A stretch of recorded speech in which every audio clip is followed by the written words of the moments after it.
साथियों, जय भीम, जय भारत, जय संविधान, जय मंडल, जय जोहार, जय जवान, जय किसान, जय विज्ञान। ये आज का महत्वपूर्ण लाइव,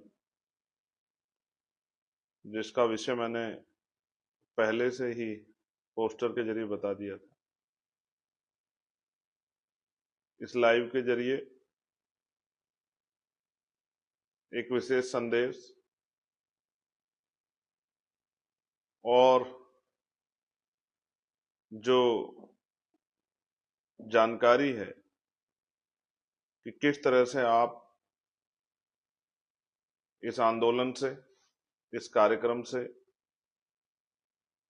आप जुड़ सकते हैं,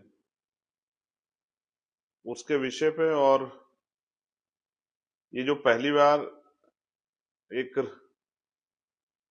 सम्मेलन में से पूरे देश दुनिया में रहने वाले अम्बेडकरवादियों को कनेक्ट जो है, जो आजाद समाज पार्टी भीम आर्मी में आस्था विश्वास रखते हैं, उनको जोड़ने की जो मुहिम है, इस पे भी मैं आपसे चर्चा करूं। सबसे पहले तो मैं आप सबका बहुत बहुत धन्यवाद करता हूं, उन तमाम साथियों का जो लगातार सोशल मीडिया के जरिए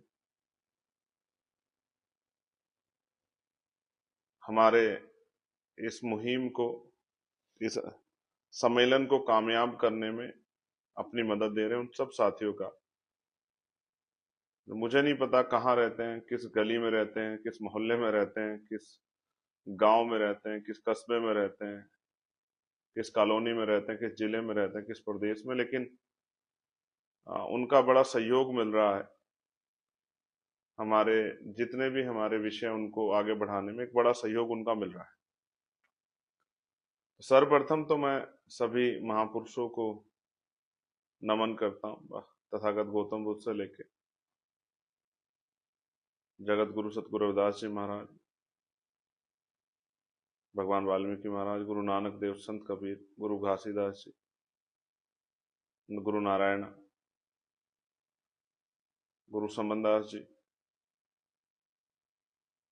और आधुनिक भारत जब गुलाम था, भारत, इस गुलाम भारत में सामाजिक न्याय के सबसे बड़े प्रोधा राष्ट्रपिता ज्योतिबा फूले, मां सावित्रीबाई फूले, मां फातिमा शेख, आरक्षण के जनक और समानता के प्रतीक पुरोधा छत्रपति साहू जी महाराज,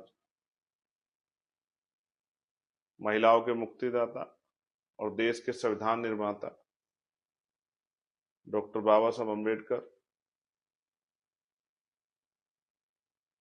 उनके साथ साथ देश भर में सामाजिक परिवर्तन के आंदोलन को आगे बढ़ाने वाले महामना राम सुख वर्मा, चौधरी महाराज सिंह भारती, सर छोटू राम, संत राम बी ए प्रजापति, ब्रह्मानंद लोधी जी, बाबू जगदेव प्रसाद कुशवाहा, जननायक कपूरी ठाकुर, बाबू शिवदयाल चौरसिया,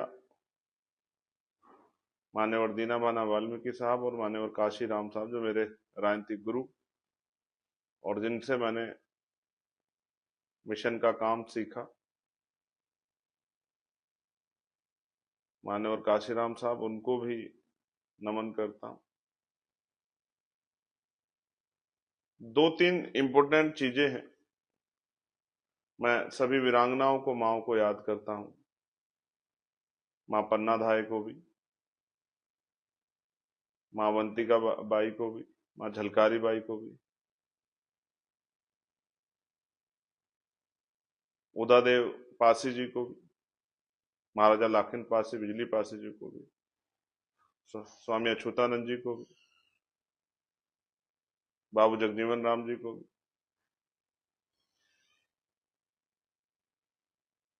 मैं उन तमाम, जिसका भी इस बहुजन आंदोलन में, जिस आंदोलन के हम लोग सिपाही हैं, उसमें जो भी कहीं भी जिसका भी योगदान रहा, मैं उन सबको याद करता हूं, उनके संघर्ष को भी नीला सलाम पेश करता हूं।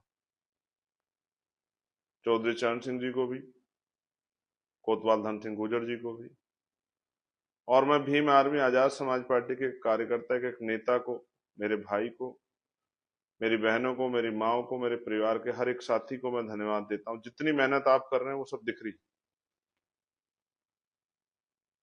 तो दो तीन इंपॉर्टेंट बातें जिन पे आपसे आज बात करनी थी,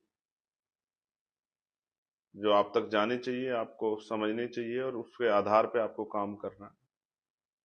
पहली बात यह है कि हम लोग ये 3 मंडल का आयोजन कर रहे हैं। सहारनपुर, मुरादाबाद और मेरठ। और मेरा विश्वास ये कहता है, क्योंकि ये आंदोलन है, ये मिशन है, तो मैं इस बात की गारंटी के साथ कह सकता हूं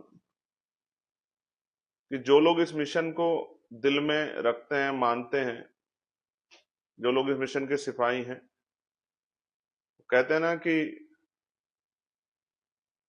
क्रांति के लिए किसी को बुलावा नहीं भेजा जाता। जिसके मन में क्रांति के बीज होते हैं वो अपने आप स्वयं उठकर आ जाता है। तो ये जो तीनों मंडल के हमारे कार्यकर्ता नेता हैं, मैं उनको ये बताना चाहता हूं, मेरे मन में जो चल रहा है वो आपको जानना चाहिए। पिछले कुछ दिनों में देश के अंदर तमाम अलग अलग तरह के आंदोलन चल रहे हैं। हालांकि जो अधिकार दलित पिछड़ों को मिले हैं उनके खिलाफ तो जिस दिन से मिले उस दिन से ही चल रहे हैं, लेकिन अब तो कहते हैं ना सीमा पार हो गई। कुछ लोग कह रहे हैं बाबा साहब अम्बेडकर संविधान निर्माता नहीं। हालांकि मैं उन छोटे छोटे जो इस तरह के ग्रुप्स हैं या इस तरह के लोग, मैं उन पर चर्चा नहीं करना चाहता, लेकिन कहते हैं ना कोई चीज छोटी नहीं होती। अगर शुरू में उसको ना रोका गया तो उसके परिणाम घातक हो सकते हैं। एक मुहिम चली है, हालांकि मैं स्पष्ट कर दूं कि वो मुहिम, उससे कुछ होने वाला नहीं है, लेकिन वो मुहिम चलाई इसलिए गई है कि बाबा साहब अम्बेडकर को, जो सबसे बड़े राष्ट्र निर्माता भी हैं और राष्ट्र प्रेमी भी हैं, जिनके अंदर राष्ट्रवाद कूट कूट के भरा हुआ था, लेकिन उनके खिलाफ एक षड्यंत्र चल रहा है। और मैं इस समाज में का एक कार्यकर्ता होने के नाते, बहुजन समाज का, इस बात को समझता हूं। और ये सिर्फ बाबा साहब के खिलाफ नहीं, हमारे तमाम जितने भी लीडर्स हुए उनको एक जाति तक, धर्म तक, एक वर्ग तक सीमित किया गया। ये एक सोचा समझा षड्यंत्र है। हमारा कोई भी महानायक कमजोर वर्गों का कभी पूरे समाज का नायक नहीं बन पाया, पूरे देश का नायक नहीं बन पाया। ये हिस्टोरिकल है। उसमें कितने बड़े बड़े, चाहे वो नेता बहुजन समाज के प्राइम मिनिस्टर क्यों ना बने हो, चाहे उन्होंने देश की क्रांति में बिगुल क्यों ना फूंक दी हो, लेकिन वो राष्ट्र के नायक नहीं बन पाए। कोतवाल धन सिंह गुर्जर हों, उनको राष्ट्र के नायक ना बन जाए, नकारा गया। माता दीन वाल्मीकि हो, वो राष्ट्र के नायक नहीं बन पाए कभी। बड़े बड़े नामों में बाबू जगजीवन राम, चौधरी चरण सिंह जी, ताऊ देवीलाल जी, तमाम जो ये नाम हैं, ये जो राजनीति के भी शिखर पे रहे, लेकिन ये इनको बार बार ठुकराया गया। चाहे वो जननायक कर्पूरी ठाकुर हो, बाबू जगदेव प्रसाद कुशवाहा हो, मामना रामसु वर्मा हो, कि एक जातियों का ठेका दे दिया, एक जातियों के नेता। ज्यादा से ज्यादा हिम्मत जुटा तो किसानों के नेता, लेकिन राष्ट्र के नेता प्राइम मिनिस्टर बनने के बाद भी नहीं बन पाए वो। तो इसलिए मैं समझता हूं कि एक मुहिम चलाई जा रही है संविधान को, और इस मुहिम के पीछे का षड्यंत्र बताता हूं। ये लोग बाबा साहब का कुछ नहीं कर सकते हैं, लेकिन जानबूझकर ये मुहिम इसलिए चला रहे हैं कि बाबा साहब के की छवि को धूमिल कर सके। और जो बाबा साहब के नाम पे झंडा लेके खड़ा है, अपनी जान की बाजी लगा रहा है, उसके मन में ये भाव पैदा हो, क्योंकि उन्होंने सदियों से यही किया है। उन्होंने भाव पैदा किए हैं हमारे अंदर, निगेटिव भाव पैदा किए हैं, जिनकी वजह से हमें ये लगता है कि भाई हमें जो कुछ मिल रहा है ये दया पे मिल रहा है। सरकारें हमें बहुत कुछ दे रही हैं, सरकार अगर हमें रोटी दे रही है, कपड़ा दे रही है, गेहूं दे रही है, चावल दे रही है, या नौकरी रोजगार दे रही थी, तो हमें लगता है पेंशन दे रही, तो लगता है सरकार हमें दे रही है। तो हमारे मन में भाव रहते हैं कि हमारे हाथ फैले हुए हैं। लेकिन मैं स्पष्ट करना चाहता हूं, भारतीयों के टैक्स से सरकार चलती है। सरकार अपने घर से पैसा नहीं लाती जनता को देने के लिए। इसलिए मैं आपको ये बात बता रहा हूं कि ये जो षड्यंत्र है, तो जो लोग बाबा साहब को प्यार करते हैं वो लोग आए, बाबा साहब के लिए आए, मान्यवर काशीराम साहब के लिए आए, चौधरी चरण सिंह जी के लिए आए, राष्ट्रपिता ज्योतिबा फूले के लिए आए, छत्रपति साहू जी महाराज के लिए आए, आके और खड़े होके बताएं कि वो अब हम इस संघर्ष को करने के लिए तैयार हैं, बाबा साहब के सपनों को पूरा करने के लिए। माँ सावित्रीबाई फूले, माँ रमाबाई, माँ अहिल्याबाई, महामना राम सुवर्मा, इनके सपनों को, महापुरुषों के सपनों को पूरा करने के लिए इनके इनके लिए आए, इनके आंदोलन को आगे बढ़ाने के लिए आए। इसलिए मैंने आपसे अपील की कि आप आए।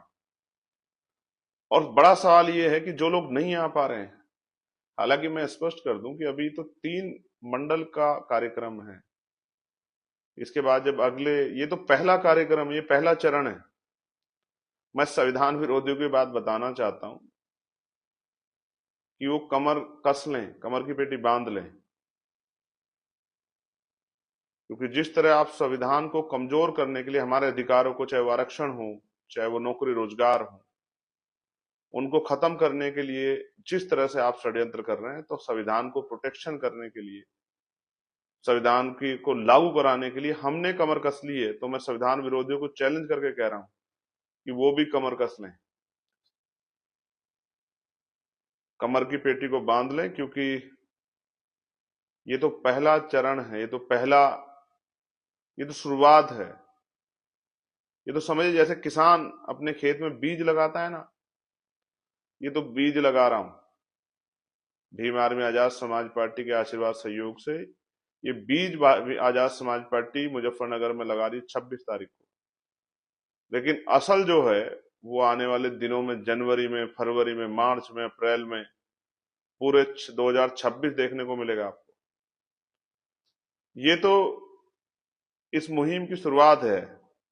तो ये 3 मंडल के लोग तो आ रहे हैं, लेकिन जो लोग नहीं आ रहे हैं, अब ये था कि उनको कैसे कनेक्ट किया जाए। तो हम लोगों ने एक कार्यक्रम बनाया कि उत्तर प्रदेश के बाकी जिलों के लोग अपने अपने जिला मुख्यालय पे या किसी गांव में कहीं भी एकजुट होकर, और क्योंकि ये सोशल मीडिया का युग है, तो वो हमारे साथ उस रैली स्थल से लाइव के माध्यम से जुड़ सकते हैं। क्योंकि हम कोशिश करेंगे इसी पेज पे या भीम आर्मी के पेज पे हम उस पूरी रैली को जो है वो लाइव प्रसारण करेंगे, जो आप उस रैली को देख सको, समझ सको कार्यक्रम कैसे होते हैं और कैसे जो है अपनी रैली को सफल बनाया जाता है, और किस तरह से जो है क्या क्या बात वहां रैली में कही गई, इस बात की जानकारी आप तक पहुंचे। क्योंकि मीडिया तो पता नहीं क्या पहुंचा देगा, कौन सा हिस्सा दिखाएगा, वही दिखाएगा जो उसको दिखाना है। लेकिन असल क्या क्या बातें कही गई और उत्तर प्रदेश में क्या क्या करना है, देश भर में क्या क्या करना है, ये बात आपको पता लगेगी उस रैली को लाइव देखने से। तो 3 बजे हम लोगों ने तय किया है कि 3 बजे हम लोग संविधान की प्रस्तावना की शपथ लेंगे। और ये हमारा रैली, महारैली का कार्यक्रम जो है वो तो है, लेकिन जो एक और मुहिम हम लोग चला रहे हैं, 50 लाख संविधान प्रेमियों को एक साथ, ये पूरे भारत में पहली बार हो रहा है कि 50 लाख संविधान प्रेमी, संविधान को मानने वाले लोग इस मुहिम से जुड़ेंगे, संविधान की रक्षा सुरक्षा की और संविधान को लागू कराने की। 50 लाख लोग इस मुहिम से जुड़ेंगे 3 बजे, जो संविधान की प्रस्तावना की शपथ ली जाएगी। क्योंकि जो लोग संविधान खत्म करने का आंदोलन चला रहे हैं, जो बाबा साहब के, महापुरुषों के, हमारे मिशन को कमजोर करने का आंदोलन चला रहे हैं, उन सब लोगों को मेरी खुली चेतावनी है कि 26 नवंबर संवैधानिक अधिकार बचाओ, भाईचारा बनाओ, जो ये सम्मेलन है, ये एक शुरुआत। भीम आर्मी के लोगों ने संघर्ष करके, भीम आर्मी के साथियों ने, आजाद समाज पार्टी के साथियों ने जमीन पे क्या तैयार किया है और जमीन के क्या भाव हैं, इसका आइडिया आपको इस कार्यक्रम के बाद होगा। इसलिए मैंने आपसे अपील की थी कि भाई ना बस देने को है, ना खाना देने को है, ना कोई और साधन देने को, तो अपने अपने साधनों से खुद ही आना, खाना खा के आना, भूख लगे तो साथ लेके आना, क्योंकि कमजोरों का दल है, वोटों वालों का दल है, नोटों वालों का दल नहीं है। इसलिए कह रहा हूं, और इसलिए पिछली बार आपको कहा था काशीराम साहब की वो लाइन कि भीख मांगना बंद करो, सत्ता का प्रबंध करो, राजकाज होगा तो अवसर बनेंगे, पॉलिसियां बनेंगी, अच्छे स्कूल, अच्छे कॉलेज, अच्छी यूनिवर्सिटियां, अच्छे उद्योग धंधे लग के रोजगार के साधन, किसानों को उनकी फसलों के दाम, अच्छे हॉस्पिटल, अच्छी सड़कें, कम दाम पे बिजली, निजीकरण पे रोक, ठेकेदारी संविदा प्रथाएं खत्म, पक्की नौकरी, और तमाम तरह से सरकारी ठेकों में रिप्रेजेंटेशन, ये सब चीजें ये तभी आएंगी जब राजकाज बनेगा। इसलिए प्रमोशन में रिजर्वेशन, पुरानी पेंशन, ये सारे विषय तभी आगे बढ़ेंगे जब राजकाज बनेगा। इसलिए जो लोग अन्य अन्य प्रदेशों में, वो उनको आना नहीं है, उनको वहीं अपने जिले में कार्यक्रम करके, मैं सभी को यहाँ सूचना दे रहा हूं, मेरे पास बहुत सारे मैसेज है मध्य प्रदेश के, राजस्थान के, हरियाणा के, उत्तराखंड के, हिमाचल के, जम्मू के, छत्तीसगढ़ के, झारखंड के, उड़ीसा के, बिहार के, दिल्ली के साथियों के, तमाम जिन स्टेट में हमारा संगठन है, उन सब, छत्तीसगढ़ के उन सब साथियों के मैसेज है हमारे पास, बंगाल के, कि भैया हम भी आना चाहते हैं। मैं उनको ये कह रहा हूं कि भाई आपको अपने यहाँ पर कार्यक्रम करके और अपने यहाँ पर 3 बजे खड़े होकर अपने साथियों के साथ ये जो मुहिम है 50 लाख संविधान शपथ महाअभियान, इसका हिस्सा बनना है और संविधान की शपथ लेनी है, और संविधान विरोधियों को जोरदार आगाज करते हुए वो फोटो वीडियो भी सोशल साइटों पे, अपनी फेसबुक पे, ट्विटर पे, इंस्टाग्राम पे, और जो सोशल साइटें हैं उन पे जारी भी करनी है। उनको बताना है कि भीम आर्मी आजाद समाज पार्टी ने 2022 के बाद और 2014 से अब तक कितनी तैयारी की है संविधान की रक्षा सुरक्षा करने की और संविधान को लागू कराने की। आप ये समझिए कि बहुत सारी बातें उस तरह से इंटरव्यू में नहीं कही जा सकती, लेकिन यहाँ ये मेरा मंच है, आजाद समाज पार्टी भीम आर्मी का मंच है, हमारा प्लेटफॉर्म, इस पे हम अपनी सारी बात अपने लोगों से रख सकते हैं। तो इसको भी रोकने के लिए 8 10 12 मिनट लगी इसको शुरू करने में। इस तरह के जो है हथकंडे, साजिशें तमाम, और मैं फिर आपसे कह रहा हूं पूरा फोकस आपका इन 3 मंडल के कार्यकर्ता का पूरा अपने कार्यक्रम पे होना चाहिए, पूरा फोकस। और मेरा विश्वास है, मैं अपने भाइयों को जानता हूं, उन्होंने हमेशा मेरा हाथ पकड़ के मुझे ताकत दी है, मेरी एक आवाज पे पहरा दिया है।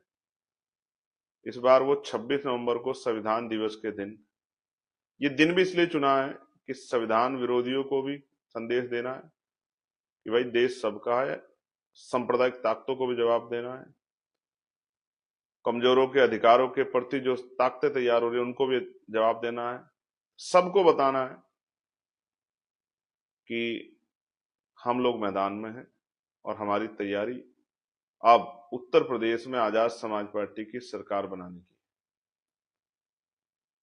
जिससे आज उत्तर प्रदेश के युवाओं को रोजगार मिल सके, उत्तर प्रदेश के बच्चों को, अभ्यर्थियों को पढ़ने के लिए अच्छे स्कूल, कॉलेज, यूनिवर्सिटियां मिल सके, उत्तर प्रदेश की जनता को अच्छे इलाज के लिए अच्छे अस्पताल मिल सके, कम पैसों में उनके बजट के अंदर उनका इलाज हो, और जो महंगाई है उनसे उनको निजात मिले, किसानों की समस्या का हल हो, और तमाम तरह के नए अवसर पैदा हो, प्रदेश ऊंचाइयों को छुए और गुंडा राज खत्म, प्रमोशन रिजर्वेशन लागू हो SC ST OBC के लिए, तमाम जो है धार्मिक आजादी जो संविधान ने दिया आर्टिकल 25 26 में, उसके अवसर जो है अपने धर्म को मानने के सबको मिले, चाहे वो मुसलमान हो, चाहे वो सिख हो, चाहे वो जैन हो, चाहे वो बुद्धिस्ट हो, चाहे वो क्रिश्चियन हो, चाहे और जो है अन्य धर्म के लोग हो, तमाम, चाहे वो हिंदू, जो सबके लिए, सबको अपने अपने धर्म की आजादी मिले और विज्ञानवादी सोच डेवलप हो और उत्तर प्रदेश विकास के रास्ते पर आगे बढ़े, अपराध खत्म हो। इन सब चीजों, चाहे पुलिस के भाइयों की समस्या हो जिसको मैं लगातार उठाता हूं, चाहे होमगार्ड भाइयों की, आशा आंगनबाड़ी बहनों की, भोजन माताओं की, ग्राम पंचायत रोजगार सेवक जो हैं, अभी एसआईआर में बड़ी परेशानी हो रही है। मैंने खुद बात की बीएलओ से, आंगनबाड़ी बहनों से, टीचरों से मैंने बात की, जिस तरह का प्रेशर वो है, कितनी ही आंगनबाड़ी बहनों ने जो है, बीएलओ जो है उन्होंने सुसाइड कर लिया है, कितनी परेशान है, रो रही है, नौकरी छोड़ने की बात कर रही है, तमाम तरह की पीड़ा में है, क्योंकि अचानक से उनके ऊपर थोप दिया गया है और रात को उनको जो है, जो टारगेट दिया उसको पूरा करने में उनको जो है रात के 12-1 बज जा रहे हैं, अपने परिवार का, अपने छोटे छोटे बच्चों का ख्याल नहीं रख पा रही। इसलिए मैंने इलेक्शन कमिश्नर को पत्र लिखा और 26 तारीख के बाद हम एसआईआर की मुहिम में जुटेंगे। सब लोग एक एक अपने वोट की रक्षा करेंगे। अभी भी हमारी टीमें काम कर रही हैं उन 3 जिलों मंडलों से अलग, लेकिन बाकी जिन महत्वपूर्ण जो बूथ वोट रक्षक लगाए वो लोग भी इन तीनों मंडलों में काम कर रहे हैं, बाकी लोग तो कर रहे हैं, लेकिन फिर एक युद्ध स्तर पे 4 तारीख से पहले हम लोग डट के एक एक वोट को अपनी उसकी रक्षा करने का काम करेंगे, क्योंकि जब वोट रहेगी और वोट के आधार पर लोकतंत्र में शक्ति का निर्माण होगा, तभी बदलाव होगा। तो मैं आज आपको सिर्फ ये बताना चाह रहा था कि 26 नवंबर का जो दिन है वो ऐतिहासिक है, क्योंकि संविधान का निर्माण हुआ था और 26 नवंबर संविधान की रक्षा के लिए 50 लाख संविधान शपथ महाअभियान की शुरुआत, और इसका ये पहला चरण। उसके बाद आगे आगे देखिए होता है क्या। अभी तो कुछ लोगों को ये भी वो है घमंड के, हम बहुत बड़े राजनीतिक लोग हैं, हमारे में बहुत बड़ी संस्थाएं, हमने तमाम लोगों को कैप्चर कर लिया है। अभी तो हम लोग मैदान में आए हैं सर, अभी तो आगे आगे देखिए होता है क्या, अब तो शुरुआत हुई। तो पुनः मैं आपका धन्यवाद करता हूं। और जो हमारे प्रदेश अध्यक्ष हैं, जिलों के अध्यक्ष हैं, उत्तर प्रदेश का लेटर तो जारी हो गया है, लेकिन बाकी जो प्रदेश है जहां जहां से लगातार, और इसलिए ये लाइव बनाना पड़ा कि भाई आपको सूचना मिल जाए। आप सब लोग जो हैं अपने अपने जिलों में कार्यक्रम करके, अपने अपने क्षेत्रों में कार्यक्रम, अपने प्रदेशों में कार्यक्रम करके 3 बजे, मेरा पूरा प्रयास रहेगा 2:50 से और 3:10 के अंदर इस संविधान की शपथ को हम लोग कराएंगे। एग्जैक्ट 3 बजे का मेरा व्यक्तिगत कार्यक्रम मैं सोचता हूं हम लोगों ने बनाया है। 3 बजे हम लोग संविधान की प्रस्तावना की शपथ लेंगे और उसको, उसकी जो है कितने लोग संविधान प्रेमी जुड़ गए इसके अभी डेटा जो है वो सोशल साइटों के जरिए जारी करेंगे, और आप सब लोग अपने अपने यहाँ जुड़े और जुड़ के संविधान की शपथ लें और इस लक्ष्य को पूरा करें और एक हाथ मिला के एक दूसरे के साथ आगे बढ़े। और जितने साथी यहाँ काम कर रहे हैं, गांव गांव जाकर प्रचार कर रहे हैं, मैं उनका दिल के गहराई से धन्यवाद करता हूँ। मैं ये मानता भी और जानता हूँ कि पार्टी का कार्यकर्ता ही पार्टी की रीढ़ होता है। मैं तो आपका सबसे छोटा कार्यकर्ता हूँ और जितने हमारे बड़े कार्यकर्ता मेहनत जाके कर रहे हैं, मैं उन सबका धन्यवाद देता हूँ। मगर मैं उनको बताना चाहता हूँ कि आज की आपकी मेहनत कल महापुरुषों के सपने को पूरा करने में बहुत बड़ा योगदान देगी, ऐसा मेरा विश्वास है। मैं आपका भाई एडवोकेट चंद्रशेखर आजाद, मिलते हैं 26 नवंबर, संवैधानिक अधिकार बचाओ भाईचारा बनाओ महासम्मेलन, जीआईसी ग्राउंड मुजफ्फरनगर। धन्यवाद। जय भीम, जय भारत, जय संविधान, जय मंडल, जय जोहार, जय जवान, जय किसान, जय विज्ञान। मुलाकात होगी और आपका इंतजार रहेगा और उम्मीद है कि ऐतिहासिक होगी महासम्मेलन और आपकी मेहनत जो है वो कामयाब होगी। धन्यवाद। आप सबके लिए मंगल कामना।